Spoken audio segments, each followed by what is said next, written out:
తీసుకొని తొందరగా కోట ఆవరణంలోకి రెడీగా పెట్టుకోవాలన్నా.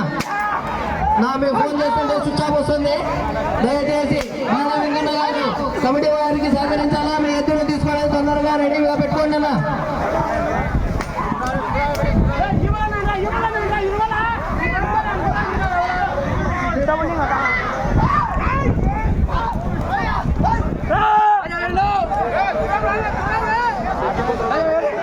ముందర పక్కన జరగాలి.